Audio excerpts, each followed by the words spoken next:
Youth Congress के ये कार्यकर्ता एआई समिट के लिए बनाए गए एक मंच पर पहुंच गए। रेड कारपेट बिछा हुआ था और हो सकता है कि वो मंच विदेशी मेहमानों के स्वागत के लिए बनाया गया। इन लोगों ने उस मंच पर कब्जा कर लिया, जोर जोर से नारे लगाने लगे। जब यह हंगामा ज्यादा बढ़ गया तो वहां मौजूद कुछ लोगों को गुस्सा आ गया। उन्होंने इसका विरोध किया कि क्या तमाशा कर रहे हो जी। इसके बाद स्थिति बिगड़ गई, टी शर्ट की छीना झपटी होने लगी, धक्का मुक्की बहस हो गई। बाद में लोगों ने इनको लात मार दी, इनको कोहनी मार दी। देखिए कैसा माहौल बिगड़ गया था।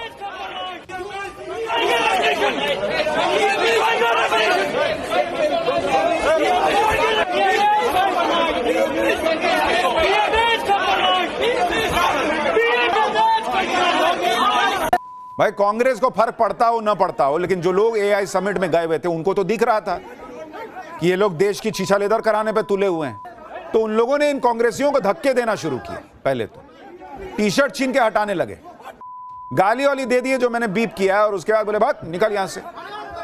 इधर पीएम मोदी के खिलाफ यूथ कांग्रेस के कार्यकर्ता नारे लगा रहे थे, उधर एआई समिट में मौजूद लोग उनके सामने डट के खड़े हो गए, क्योंकि वहां मौजूद लोगों को समझ में आ गया था कि ये लोग देश की छवि खराब कर रहे हैं, ये तमाशा कर रहे हैं।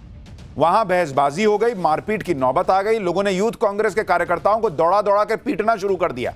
आप देखिए कैसे इनको लात मारी है लोगों ने, और कैसे कोहनी मारी है, और कैसे धम्मा मारा। आप देखिए कि लोग लड़ गए भाई कि तुम कॉम्प्रोमाइज्ड हो, क्या झूठे बोल रहे हो ये सब कि पीएम कॉम्प्रोमाइज्ड है। एआई समिट में उसके बाद देखिए कैसे दौड़ा दौड़ा के मारा बढ़ गया, तो पुलिस ने मोर्चा संभाल लिया। पुलिस आई तो यूथ कांग्रेस के कार्यकर्ता भागने लगे। दिल्ली पुलिस के हत्थे यूथ कांग्रेस के 4 लोग चढ़ गए। तेलंगाना से Narasimha Yadav, national coordinator youth Congress. Bihar से 35 साल के कृष्णा हरी, राष्ट्रीय सचिव यूथ कांग्रेस। बिहार से 33 साल के कुंदन यादव, बिहार प्रदेश सचिव यूथ कांग्रेस। और यूपी से अजय कुमार, प्रदेश उपाध्यक्ष यूथ कांग्रेस। इसमें जो नरसिम्हा यादव है उसका क्या रोल है, उसकी तस्वीरें कांग्रेस के किन बड़े नेताओं के साथ वायरल हो रही हैं, वो भी आपको दिखाऊंगा। लेकिन पुलिस इनको पकड़कर ले गई और एक तरीके से पब्लिक के गुस्से से बचा ली। भारत के एआई समिट में यूथ कांग्रेस के कार्यकर्ता कैसे घुस गए, उनके पास टी शर्ट कहां से आ गई, इस तरह के सवाल भी उठ रहे हैं। इस पर दिल्ली पुलिस ने बताया कि आज एआई समिट में आम जनता की भी एंट्री थी। यूथ कांग्रेस के कार्यकर्ताओं ने पहले ही रजिस्ट्रेशन करा रखा था, उसी रजिस्ट्रेशन के जरिए इनकी एंट्री। यानी कांग्रेस के संगठन के लोगों ने पहले से ही यह प्लानिंग की हुई थी कि वो भारत के एआई समिट में जाकर हंगामा करेंगे। मतलब कोई अचानक से प्लान नहीं बना, ये कई दिनों की प्लानिंग थी। सूत्रों से खबर है कि पहले इनका प्लान ये था कि ये काले छाते पर प्रिंट स्टिकर लेकर घुसने वाले थे, लेकिन फिर इन्हें लगा कि चेकिंग में तो छाता पकड़ा जाएगा, तो उन्होंने वो प्लान ड्रॉप कर दिया और बाकायदा टी शर्ट पर प्रिंट स्टिकर लगाकर ये लोग एआई समिट में पहुंचे। ये स्टिकर कहां प्रिंट हुए, अब इसकी भी जांच चल रही है। ये लोग कैसे पीएम मोदी के विरोध वाली टी शर्ट लेकर अंदर पहुंचे, उसकी भी तस्वीर देखिए। यूथ कांग्रेस के कार्यकर्ता जब भारत मंडपम में पहुंचे तो उन्होंने नॉर्मल प्लेन टी शर्ट पहनी हुई थी, व्हाइट, अंदर प्रिंट करा रखा था। जब ये वहां पहुंच गए, थोड़ा इकट्ठा होकर माहौल देख लिए, तो सब ने कपड़े उतारे, टी शर्ट उल्टा किया, उसमें फोटो दिख गया, और वैसे ही नंगे अपना चल दिए प्रदर्शन करने। आप देखिए ये कैसे पूरा प्रोटेस्ट स्टार्ट हुआ। ये उसकी तस्वीर है कि कैसे ये लोग वहां चुपचाप खड़े रहे और उसके बाद एकदम से पीएम इस कॉम्प्रोमाइज करके कपड़ा उतार के शुरू हो गए।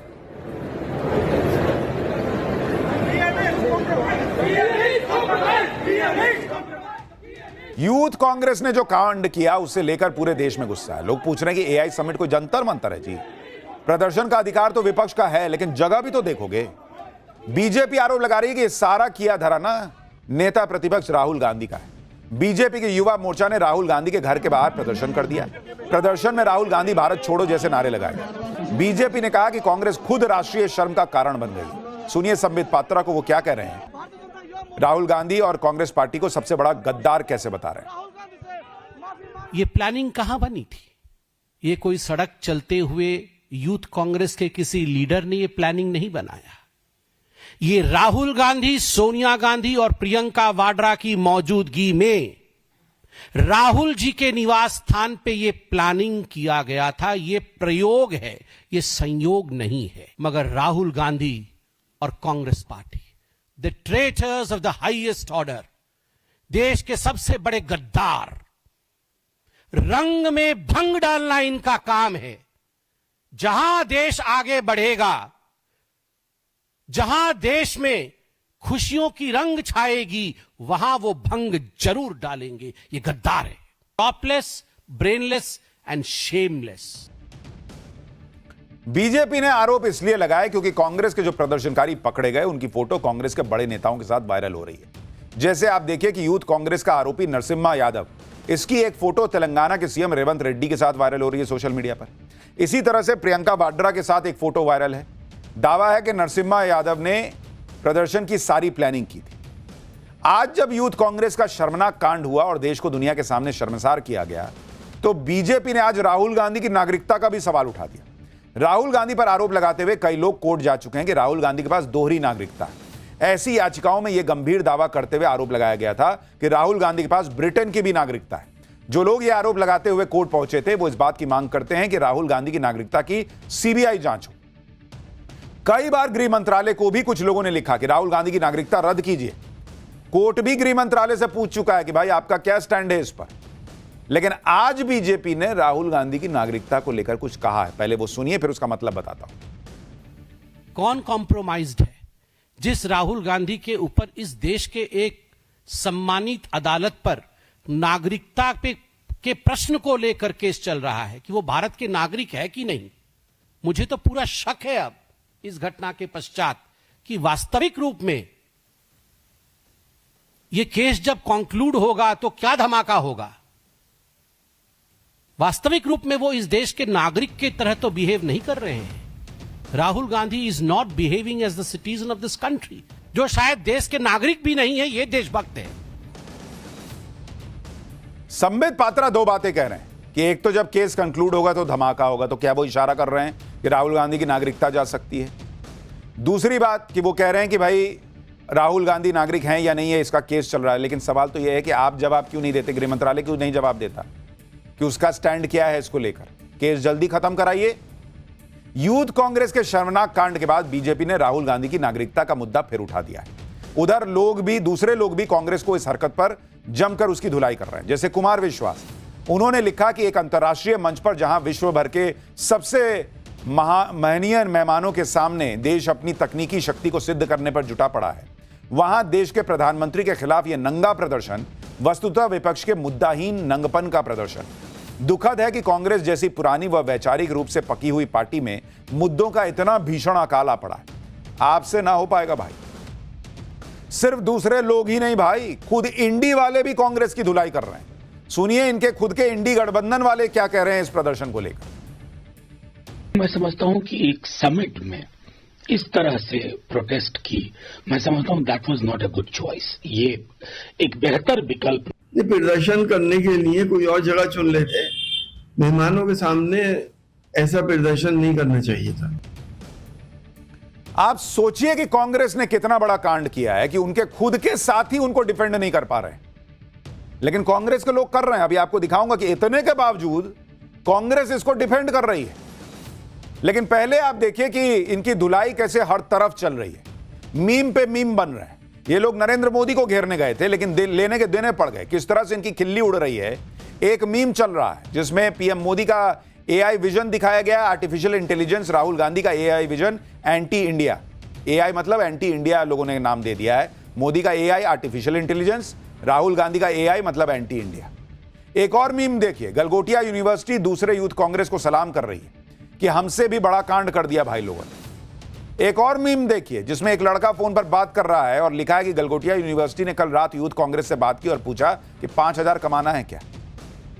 गलगोटिया वाले खुश होंगे, लोग कह रहे हैं कि भाई इतना बड़ा इन्होंने कांड कर दिया कि सारा फोकस उधर से शिफ्ट होकर अब कांग्रेस को लोग गाली दे रहे हैं। और ये तो कुछ भी नहीं है, इन पर जो कानूनी एक्शन होने वाला है वो भी आप देखिए। दिल्ली पुलिस के सूत्रों के मुताबिक जो भाग गए उनकी धरपकड़ के लिए रेड चल रही है। दिल्ली पुलिस किसी को भी छोड़ने वाली नहीं है। दिल्ली पुलिस पूछताछ कर रही है। उसमें कुछ नाम सामने आए हैं। जो गिरफ्तार हुए हैं उन पर गैर जमानती धाराएं लगाई गई। इसमें सरकारी काम में बाधा डालना, सरकारी कर्मचारियों के साथ मारपीट करना, आपराधिक साजिश रचने जैसी धाराएं जोड़ दी गई। नॉन बेलेबल धाराएं लगा दी गई हैं। लेकिन आप यह भी देखिए कि इतना सब कुछ हो गया, हर कोई इस तरह की हरकत को गलत बता रहा है सिवाय कांग्रेस को छोड़कर। कांग्रेस भाई इसको भी डिफेंड कर ले रही है। कांग्रेस के नेता यूथ कांग्रेस के प्रदर्शन को देश के युवाओं का गुस्सा बता रहे हैं। अरे देश के युवाओं का गुस्सा है तो एआई समिट में घुस के करोगे क्या? जंतर मंतर का रास्ता नहीं पता था, या वहां ऑटो नहीं जाता था, या वहां कपड़े उतारने में बाहर ठंड लग रही थी। अब तो ठंड भी उतनी नहीं रह गई। आप सोचिए बॉस, कांग्रेस का लेवल क्या है। एक तो शर्मनाक कांड कर रहे हैं और उससे डबल शर्मनाक कि उसको डिफेंड कर रहे हैं। आप सुनिए, पवन खेड़ा कह रहे हैं कि एआई समिट नहीं तो क्या बेसमेंट में प्रोटेस्ट करेंगे। सुनिए, सुप्रिया श्रीनेत पूछ रही हैं कि जब पीएम मोदी ट्रंप चीन के सामने सरेंडर करते हैं तो देश की छवि खराब नहीं होती है। बॉस, अनबिलीवेबल है कि इसको भी ये लोग डिफेंड कर रहे हैं। सुनिए जरा इन लोगों को। प्रोटेस्ट कहां करना चाहिए जनाब? किसी की बेसमेंट में जाकर प्रोटेस्ट करें। प्रोटेस्ट वहीं होता है जहां लोगों को दिखता है। प्रोटेस्ट वहीं होता है जहां मीडिया के कैमरा होते हैं। प्रोटेस्ट और कहां होगा? हम कहां बोलें? चलिए आप बता दीजिए साहब, एक जगह बता दीजिए कि वहां जाकर बोलिए, हम कोई नहीं आएंगे, किसी को डिस्टर्ब मत करिए। प्रोटेस्ट डिस्टर्ब करने के लिए होता है। अब किसी को नजर आती नहीं कोई दरार, घर की हर दीवार पर चिपके हुए हैं इश्तिहार। आज इंडियन यूथ कांग्रेस ने उन इश्तिहारों को खींचकर फाड़ दिया। आज मीडिया के चरण चुंबकों को देश की छवि वाली लाइन दी गई है। देश की असल छवि हर हाल में मोदी जी का चरणवंदन करने को मजबूर, असल मुद्दों से कोसों दूर गोदी गिद्ध खराब करते हैं। So please just shut up and sit down. So please just shut up and sit down, ये कांग्रेस पार्टी को पब्लिक कह चुकी है बॉस। 100 सीट नहीं आती इनकी, चुनाव पे चुनाव हारते हैं और उसके बाद नौटंकी ये कि भाई मीडिया क्या कर रही है। और ये जो मैडम बोल रही है, ये खुद पहले मीडिया में थी, आज कांग्रेस में चली गई हैं, दूसरों को ज्ञान बांट रही हैं। पवन खेड़ा कह रहे हैं कि कहां प्रदर्शन करें, हंगामा करने के लिए ही इस तरह की चीजें होती हैं।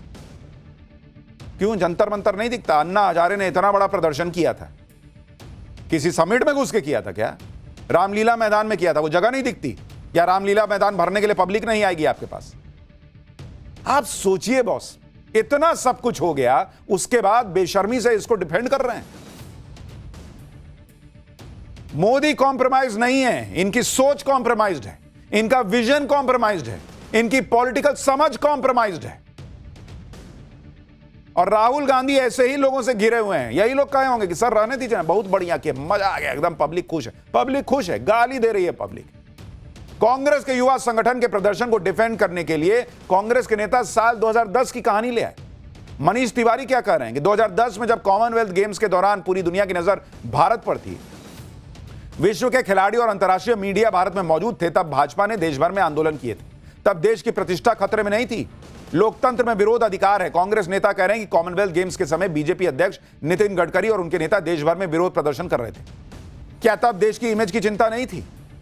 बॉस मनीष जी, कोई नहीं कह रहा कि आप प्रदर्शन मत कीजिए, जरूर कीजिए, लेकिन क्या बीजेपी जो 2010 में प्रोटेस्ट कर रही थी, वो हॉकी मैच के अंदर मैदान में घुस कर रही थी क्या? वो रेसलिंग के बीच में खिलाड़ियों को कोहनी मार के वहीं प्रदर्शन कर दे रही थी क्या? इस प्रदर्शन को लेकर यूथ कांग्रेस के नेता अपनी पीठ थपथपा रहे हैं, जैसे देश के लिए कोई मेडल लेकर आ गए। यूथ कांग्रेस अपने कार्यकर्ताओं को जाबाज बता रही, तर्क दिए जा रहे हैं कि एआई समिट तो ध्यान भटकाने के लिए हो रहा है। युवा कांग्रेस देश के हक की लड़ाई लड़ती रहेगी और हर मंच पर सच बोलती रहेगी। कहा जा रहा है कि देश का मीडिया सिस्टम और खुद प्रधानमंत्री कॉम्प्रोमाइज हो चुके हों, उसके खिलाफ आवाज उठाने का मंच आखिर बचता ही कौन सा है? हम एआई समिट के खिलाफ नहीं हैं, हम भारत के हितों के साथ हो रहे समझौते के खिलाफ हैं। हम महात्मा गांधी के दिखाए रास्ते पर अगर चलना जानते हैं तो सरदार भगत सिंह के दिखाए रास्ते पर भी चलना जानते हैं। एआई समिट के चमकदार मंच के पीछे सच दबाया नहीं जा सकता। जब देश हित से ऊपर कॉर्पोरेट हित दिखे और विदेश नीति में नरमी साफ नजर आए, तब विरोध कर्तव्य बन जाता है। ये महात्मा गांधी के रास्ते पे चल रहे हैं। महात्मा गांधी ने कहा था कि आजादी के बाद कांग्रेस को डिसमेंटल कर देना। वो शायद समझ गए थे कि राहुल गांधी की कांग्रेस बनते बनते कांग्रेस का यह हाल हो जाएगा। कह रहे हैं मीडिया कॉम्प्रोमाइज्ड है, इनके हिसाब से जुडिशियरी भी कॉम्प्रोमाइज्ड रहती है, इलेक्शन कमीशन कॉम्प्रोमाइज, सब कॉम्प्रोमाइज्ड हो गए। इनकी पॉलिटिकल समझ कॉम्प्रोमाइज नहीं है कि ये करेंगे तो पब्लिक क्या करेगी। जो राहुल गांधी बोल दें, सबूत हो नहीं हो, राफेल में चोरी हो गई है, पेगासस मेरे फोन में डाल दिया है, ये कर दिया, वो कर दिया, वोट चोरी हो गई, जो राहुल गांधी बोल देते हैं वो मीडिया दिखा देता है। बिना छपी किताब दिखा देते हैं मीडिया, वो भी दिखा देता है। फिर भी इनका मन नहीं भर रहा। इनको वही मीडिया चाहिए कि राहुल गांधी ने बुलेट छूकर उसको हसीन बना दिया। अरे राष्ट्र के बारे में सोचने वाली मीडिया वो नहीं कर पाएगी, जाओ उन्हीं के पास बैठो। यूथ कांग्रेस कह रही है कि भारत मंडपम इसलिए गए ताकि मोदी सरकार को जवाब देना पड़े। यूथ कांग्रेस के अध्यक्ष उदय भानु और क्या क्या कह रहे हैं, सुनिए एक बार। देश की इमेज इससे खराब नहीं होती। हमारे देश में डेमोक्रेसी है, ये सच्चाई है कि आज हमारा हक है, डेमोक्रेसी हमारा राइट है, हम पीसफुल प्रोटेस्ट कहीं भी कर सकते हैं, कोई भी इवेंट करा के अपनी जिम्मेदारियों से नहीं भाग सकते। उदय भानु जी, आप बिल्कुल सही कह रहे हैं कि आप बिल्कुल प्रोटेस्ट कर सकते हैं, देश भर में प्रोटेस्ट कीजिए, रोज कीजिए, लेकिन जहां आप प्रोटेस्ट कर रहे हैं आप मोदी को डैमेज नहीं कर रहे हैं, आप देश की छवि डैमेज कर रहे हैं, और इसलिए लोगों में गुस्सा है।